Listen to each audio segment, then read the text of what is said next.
ವೀಕ್ಷಕರೇ, ನಮ್ಮ ಚಳ್ಳಕೆರೆ ಟಿವಿಗೆ ಸ್ವಾಗತ. ಇಂದಿನ ಪ್ರಮುಖ ಸುದ್ದಿ. ಉಪನ್ಯಾಸಕರ ಸಂಘದ ನೂತನ ಅಧ್ಯಕ್ಷರಾಗಿ ಸರ್ಕಾರಿ ಪದವಿ ಪೂರ್ವ ಕಾಲೇಜು ಚಳ್ಳಕೆರೆಯ ಇಂಗ್ಲಿಷ್ ಉಪನ್ಯಾಸಕ ನಾಗರಾಜ್ ಬೆಳಗಟ್ಟ ಅವರನ್ನ ಜಿಲ್ಲಾ ಸಮಿತಿ ತಾಲೂಕಿನ ವಿವಿಧ ಕಾಲೇಜುಗಳ ಪ್ರಾಂಶುಪಾಲರು ಹಾಗೂ ಉಪನ್ಯಾಸಕರು ಅವಿರೋಧವಾಗಿ ಆಯ್ಕೆ ಮಾಡಿದ್ದಾರೆ. ಸರ್ಕಾರಿ ಪದವಿ ಪೂರ್ವ ಕಾಲೇಜು ಚಳ್ಳಕೆರೆಯಲ್ಲಿ ಇಂದು ನಡೆದ ಸಭೆಯಲ್ಲಿ ಲೋಕೇಶ್ ಎನ್ ಪ್ರಧಾನ ಕಾರ್ಯದರ್ಶಿಯಾಗಿ, ನರಸಪ್ಪ ಖಜಾಂಚಿಯಾಗಿ, ಯಶವಂತ್ ನಾಯಕ್ ಎಲ್ ಕಾರ್ಯದರ್ಶಿಯಾಗಿ, ಶಾಂತಕುಮಾರಿ ಬಿ ಉಪಾಧ್ಯಕ್ಷರು ಸಭೆಯಲ್ಲಿ ಆಯ್ಕೆಯಾಗಿದ್ದಾರೆ.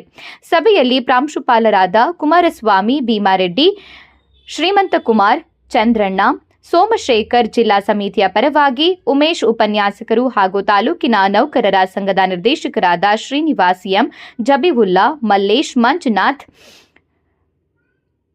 ರೇಖಾ, ಲತಾರಾಣಿ ಮತ್ತು ತಾಲೂಕಿನ ವಿವಿಧ ಕಾಲೇಜುಗಳ ಉಪನ್ಯಾಸಕರು ಉಪಸ್ಥಿತರಿದ್ದರು.